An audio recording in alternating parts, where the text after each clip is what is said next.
Gentiane, bonjour. Bonjour Isabelle. Donc vous êtes hypnothérapeute, mais pas que, Oui, mais pas que, mais essentiellement. essentiellement. Ouais, Donc l'hypnothérapie, est-ce que vous pouvez nous en dire quelques mots parce que qu'on ne confonde pas avec l'hypnose de de spectacle. spectacle? Bien elles aient des points communs, donc c'est une discipline. L'hypnose pour moi, c'est une discipline en tout cas. On va faire la distinction, en tout cas aujourd'hui, entre l'hypnothérapie, celle que je pratique au service des personnes qui viennent me consulter, et puis l'hypnose de spectacle, qui est hyper intéressante aussi si on a envie d'aller voir un show avec des effets d'hypnose et tout ce qu'on peut, ce qu'il y a comme de commun entre l'hypnose justement de cabinet et de spectacle, des techniques qui sont utilisées d'un côté et de l'autre. Voilà, donc l'hypnothérapie, c'est une discipline pour accompagner les personnes dans un désir d'aller mieux en général et pour plein d'applications. Est-ce qu'on va comment dire, interagir avec la personne, la consultante, on va interagir, notamment on va surtout essentiellement aller dans tout ce qui est imaginaire, imagination. Donc on peut considérer qu'il y a un côté magique à cela. Ceci dit, les gens ne rentrent pas avec un problème et ressortent avec le problème enlevé comme ça, comme par magie, non. Il y a besoin parfois de plusieurs séances. Des fois, en une séance, il y a quelque chose, pas un spectacle, mais il y a un résultat extraordinaire. Ça Mhm. peut arriver, mais en général, c'est plus subtil que ça. Une personne sort en général de l'hypnose et d'une séance d'hypnose. En général, elle se rappelle de tout. Il peut y avoir des moments d'absence quand l'hypnose est très profonde et que on peut considérer que l'inconscient, puisqu'on parle d'inconscient en hypnose, protège la personne dans le fait de ne pas se rappeler de quelque chose de particulier quand elle sort Mhm. de la séance, mais en général, la personne se rappelle de tout. Oui. La peur de faire un choix, la peur de dire non, par exemple, ce sont Oui. des grands classiques. La peur de parler en public, c'est la deuxième peur. La plus grande peur de l'être humain, c'est la peur de la mort, hein, tout le monde le sait. Mhm. On peut en parler en hypnose aussi, parce que c'est un sujet qui revient régulièrement. Alors après, chacun, comment dire, ira avec ses croyances ou arrivera ici avec ses croyances et avec lesquelles on peut travailler. En tout cas, on peut essayer de prendre du recul, changer de point de vue. Il y a toujours quelque chose comme ça dans l'hypnose. En tout cas, pour moi, en ce qui me concerne, on aide les personnes à prendre du recul, beaucoup. Quelqu'un vient dans l'idée d'arrêter de fumer, Mhm. par exemple. Donc, il émet cette demande-là pour prendre un rendez-vous. Et puis, on s'aperçoit assez rapidement au cours de la conversation qu'il y a d'autres choses qui sont liées. C'est un peu l'arbre qui cache la forêt. Donc, on va aller travailler sur les liens par rapport à la cigarette, par rapport, je dis n'importe quoi, à un grand-père auquel il s'était identifié, qui a fumé toute sa vie, par exemple, on va s'apercevoir que c'est plutôt un mimétisme par rapport à une figure familiale. Mhm. Donc on n'est plus dans le sevrage tabagique, on est dans autre chose. Donc très souvent, lors de la conversation au départ, la première séance et même les autres séances, euh, on va aller chercher derrière, on va vite trouver en discutant quelque chose qu'il y a derrière, ouais, très souvent. Par exemple, si on travaille sur quelque chose d'un peu plus lourd, ça peut nous arriver aussi lors d'une séance de travailler sur des traumatismes.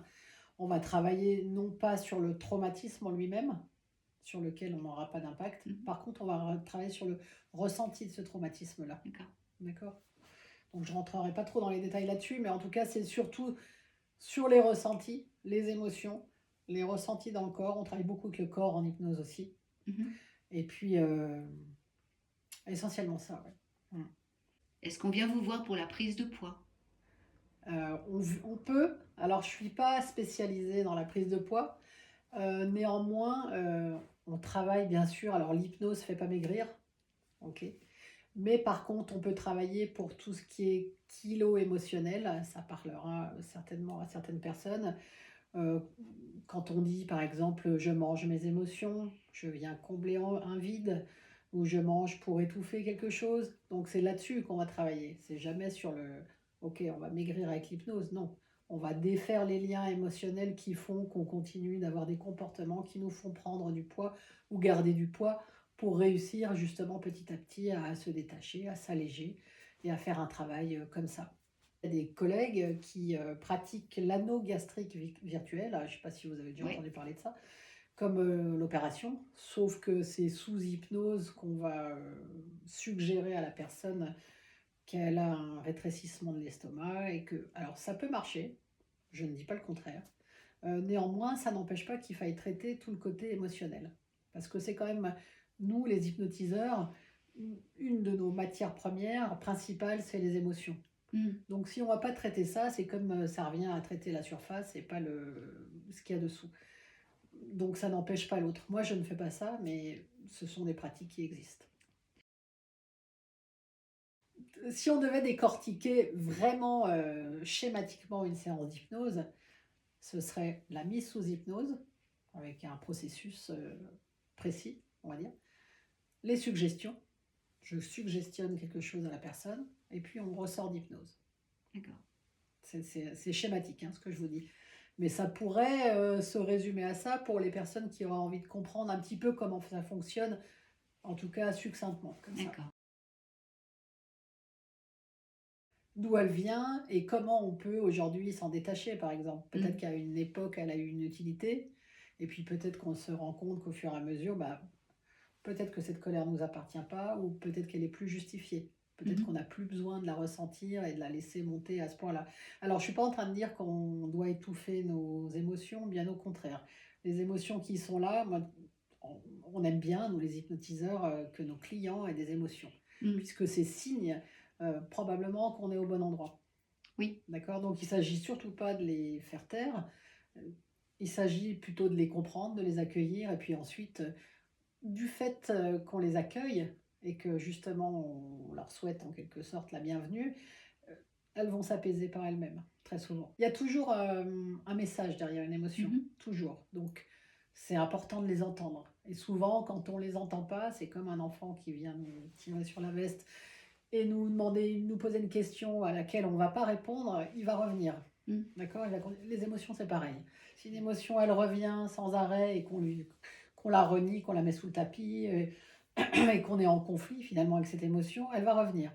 Mmh.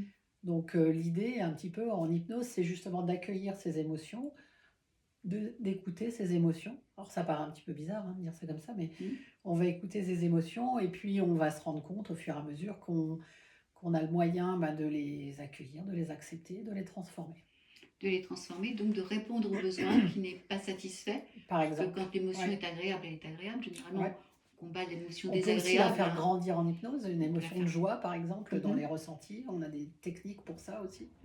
Donc ce qui peut être intéressant pour renforcer par exemple, hein, c'est un exemple, pour renforcer la confiance de la personne, pour renforcer quelque chose dont elle a besoin pour passer un examen, pour quelque chose comme ça, on peut s'en servir aussi. Il faut s'assurer de la formation de la personne et puis le bouche à oreille, enfin, c'est comme pour tout. En Mm. fait, il faut se fier bien entendu à son intuition, son instinct aussi, aller voir sur les sites, ce que les gens proposent et regarder, bah, les avis, regarder, oui, la formation, en quelle année la personne a été formée, parce que c'est quand même un gage de sérieux et de qualité. Mm. Par rapport à d'autres thérapies, type psychothérapie par exemple, en hypnose, on peut venir travailler sur un sujet qui est lourd pour soi, mais on n'est pas obligé d'en parler, par exemple. D'accord. On peut travailler comme on dirait à l'aveugle en hypnose. C'est ce qui est très intéressant aussi pour des gens qui ont des choses qu'ils auraient besoin de débloquer ou de déverrouiller, sans avoir pour autant à raconter tout le contenu de leur histoire, ce qui parfois est un peu lourd. Donc voilà, c'est intéressant à savoir. En hypnose, on peut travailler sans connaître le sujet. Mais en tout cas, si quelqu'un hésite et tiens, je travaillerais bien sur ça, mais j'ai pas trop envie de raconter mon histoire, et ben cette personne peut venir, on peut travailler sans que moi, hypnothérapeute, je sois au courant forcément des détails de l'histoire. Alors l'hypnothérapie, ça fait partie des thérapies brèves, Mm. ok? Bref, ça veut pas dire instantané. Il peut suffire des fois d'une séance pour débloquer quelque chose, parce qu'il y a un sujet bien précis sur lequel on vient travailler. Une séance peut suffire, mais en moyenne, je dirais que je reçois les gens entre 3 et 10 fois. Parfois plus long, parfois moins long, mais en moyenne, c'est entre 3 et 10 fois, je Entre dirais. 3 et 10 Entre fois. 3 et 10 séances, ouais. Alors tout le monde est hypnotisable, je ne vais pas dire le contraire. Par contre, il y a un pourcentage que je ne connais pas, je crois que c'est 30% des personnes qui sont très suggestibles et je ne sais plus comment ça se découpe après. Merci. Donc, mais tout le monde est hypnotisable. Tout le monde est sensible à l'hypnose d'une manière ou d'une autre. Donc, c'est difficile de s'en défendre. Il y a des gens qui vont dire: «Non, non, mais moi, je suis pas hypnotisable». OK. Est-ce que tu as déjà fait de l'hypnose? Non, jamais. Comment tu sais que tu es pas hypnotisable?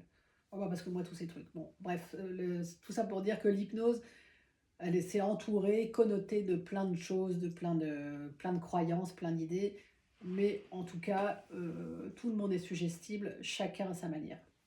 Et il y a des gens effectivement qui n'ont qu'à écouter la voix et qui sont, alors je sais pas si c'est des prédispositions, probablement, quelque chose comme ça, mais en tout cas, oui, il y a une partie de la population qui est très, très, réceptive. Il y a toujours une notion de confiance dans la relation thérapeutique. Si on n'a pas cette confiance-là, que ce soit avec un psychanalyste ou avec un thérapeute, un hypnothérapeute, il n'y a rien qui se passe. C'est ce que je crois en tout cas. Pour prendre rendez-vous avec moi, vous pouvez aller sur mon site, vous tapez Gentiane Ravenel Hypnose, vous allez trouver mon site tout de suite. Vous pouvez réserver en ligne directement ou m'appeler ou m'envoyer un mail ou un SMS, bien sûr, auquel je répondrai avec plaisir. D'accord. Voilà. Très bien. Merci pour votre temps et pour Merci ces à vous. informations. Merci. Merci Isabelle.